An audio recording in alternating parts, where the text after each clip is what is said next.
Soyez les bienvenus dans votre chaîne PhysicWay.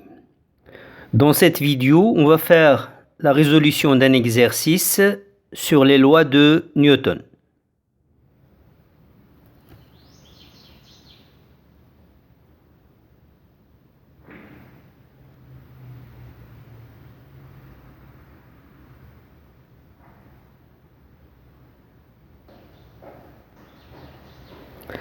Un solide S de centre d'inertie G et de masse M glisse avec frottement sur un plan horizontal dans la direction OAB. On modélise les frottements par une force F constante de direction parallèle à la trajectoire et de sens contraire à celui du mouvement. Pour étudier le mouvement de S, on choisit un repère OI lié à la Terre considéré comme galiléen. Le solide S est soumis, lors de son mouvement entre O et A, à une force motrice d'intensité F constante horizontale ayant le sens du mouvement, c'est-à-dire de O vers A. On choisit l'instant de départ de S à partir de O sans vitesse initiale comme origine des dates. T0 égale 0. Question numéro 1. Établir l'équation différentielle que vérifie l'abscisse X de G, le centre d'inertie de S, dans le repère OI. Donc on va commencer par désigner le système étudié. Le système étudié, c'est le corps S. Après, on va faire le bilan des forces.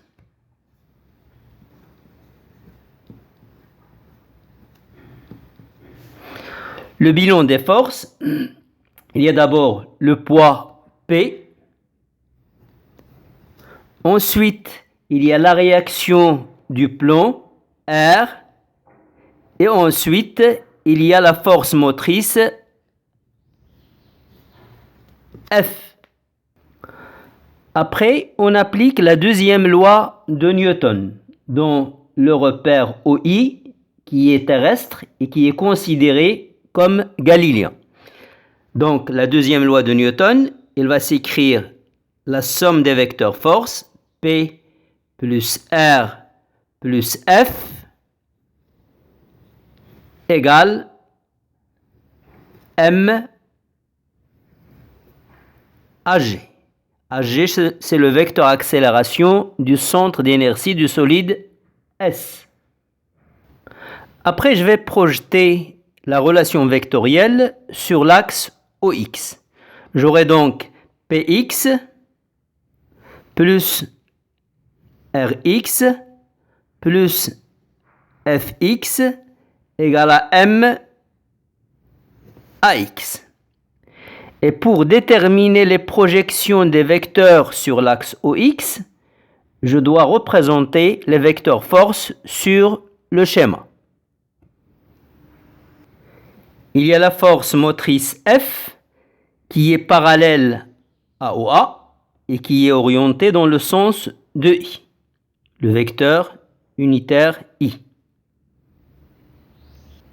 Il y a la force P, le poids P, qui est verticale, qui est perpendiculaire à OA et orientée vers le bas. Et il y a la force R, et puisqu'il y a des frottements, R sera incliné dans le sens contraire du mouvement. L'axe OX est orienté de O vers A.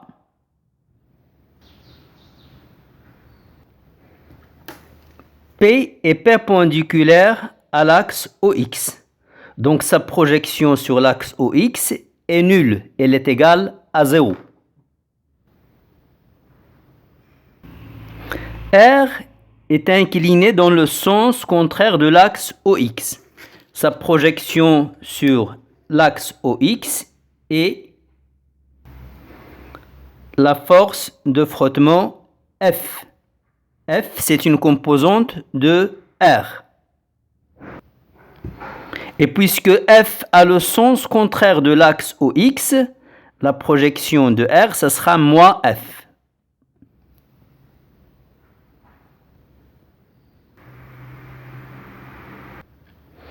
F a le même sens que l'axe OX.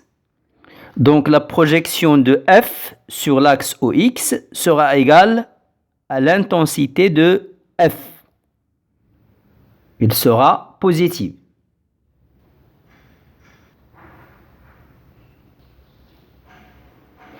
Or, AX, c'est l'abscisse du vecteur accélération. C'est la dérivée première de Vx et c'est la dérivée seconde de x par rapport au temps. d carré x sur dt carré. Je fais passer le m de l'autre côté au dénominateur. J'aurai donc d carré x sur dt carré égale f moins petit f sur petit m. Je fais passer le tout du même côté et j'obtiens l'équation différentielle. Équation différentielle du mouvement de G. Question numéro 2. Le solide S passe par A à l'instant TA égale à 2 secondes, avec une vitesse VA égale à 5 mètres par seconde.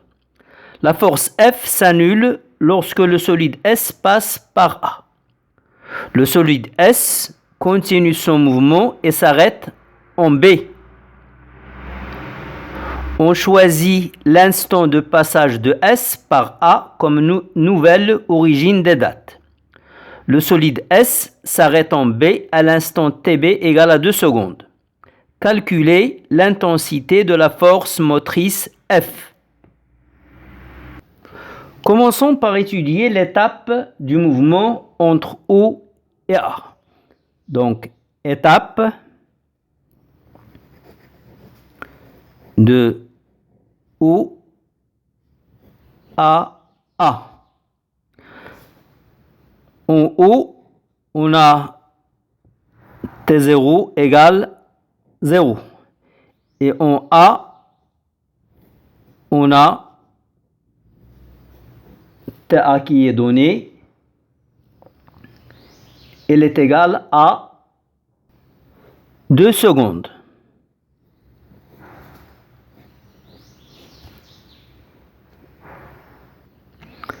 Le solide part de haut avec une vitesse VO qui est égale à 0, sans vitesse initiale.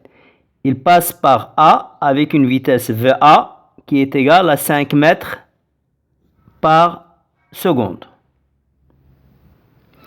D'après l'équation différentielle, on a la dérivée seconde de x par rapport au temps est égale à f moins petit f sur m. Après, on va prendre la primitive. La primitive de d carré x sur dt carré, c'est dx sur dt. Et là, on a une constante, a par exemple. Or, la primitive d'une constante, la variable étant t, c'est at plus b. Donc, la primitive de f moins petit f sur m sera f moins petit f sur m fois t plus une constante. Or, dx sur dt, ce n'est rien d'autre que vx, l'abscisse du vecteur vitesse. À t égale 0, on a vx est égal à 0.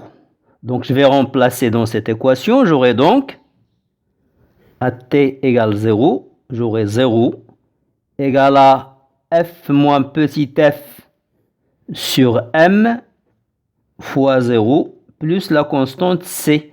Ça veut dire que la constante c est égale à 0.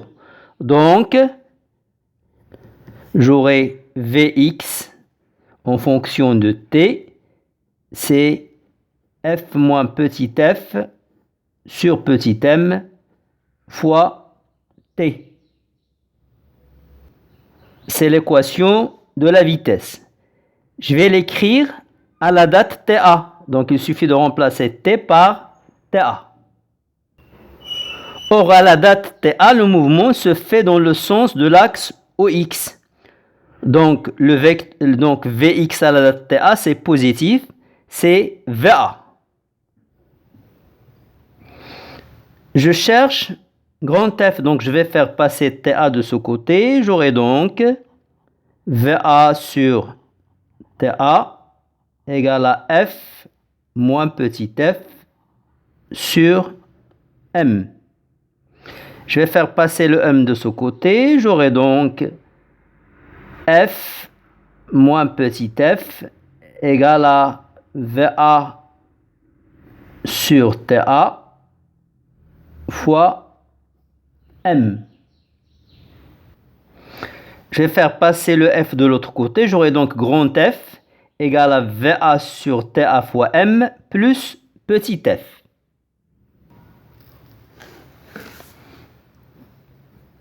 Grand F égale VA fois petit m sur TA plus petit f. Cette relation, je vais lui donner le numéro 1. Donc, pour trouver grand F, il faut trouver petit f. Et pour trouver petit f, on va exploiter la deuxième étape du mouvement, l'étape où grand F est nul, il n'y a plus de F, il n'y a plus de force motrice, il reste simplement le poids et R.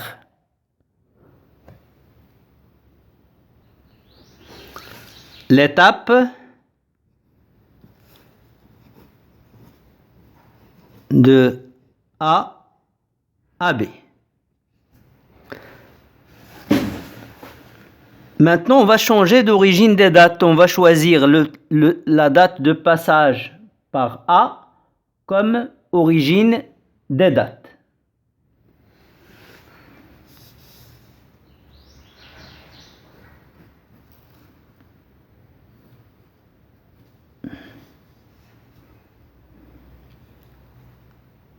T0 égale 0. Et la vitesse en A, de passage en A, c'est VA qu'on a déjà, c'est 5 mètres par seconde. Et B, on a TB qui est égal à 2 secondes. Et le corps s'arrête en B. Ça veut dire que VB est égal à 0. Voilà les données. Maintenant, je vais reprendre l'équation différentielle. L'équation différentielle, c'est d carré x sur dt carré égale à f moins petit f sur m. Or, dans cette étape, f est égal à 0. Donc, j'aurai... Après, je vais prendre la primitive des deux membres de l'équation. Donc, j'aurai dx sur dt, c'est la primitive de d carré x sur dt carré, égale à une constante. Donc, la primitive d'une constante, c'est la constante fois t plus une constante c à déterminer. Or, dx sur dt, ce n'est rien d'autre que Vx. L'abscisse du vecteur vitesse est égal à moins petit f sur m fois t plus la constante c. Or, à t égale 0, je passe par A. Donc, Vx à la date 0, c'est VA. Égale à moins f sur m fois 0 plus C. Donc la constante C, ce n'est rien d'autre que VA. Donc je vais remplacer ici C par VA.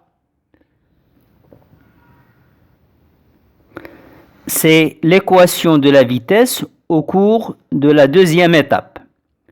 Je vais appliquer cette relation à la date TB. Donc j'aurai Vx à la date TB égale à moins F sur M fois TB plus VA. Or la vitesse s'annule en B. Donc j'aurai 0 égale moins F sur M fois TB plus VA. Je vais faire passer ce terme de l'autre côté. J'aurai donc VA égale F sur M fois TB. Je cherche l'expression de petit f, donc j'aurai petit f égale à M fois VA sur TB.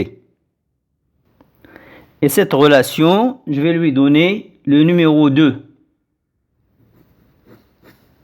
Donc là, j'ai l'expression de f en fonction de petit f, de VA, M et TA.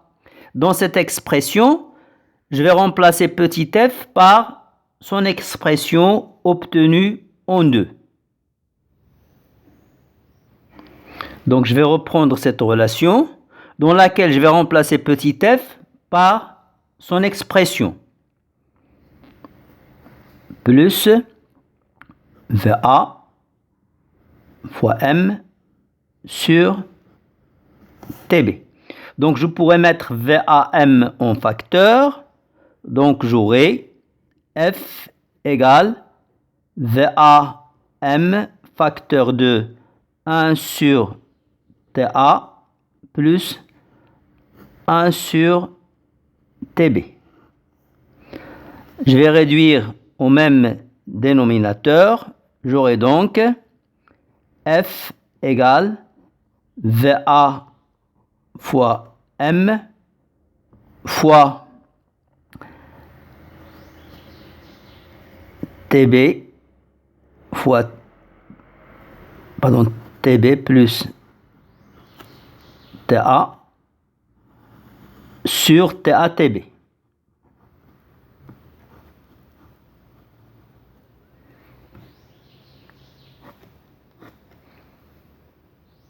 Donc finalement, j'aurai F égale VA fois M fois TA plus TB sur TA fois TB.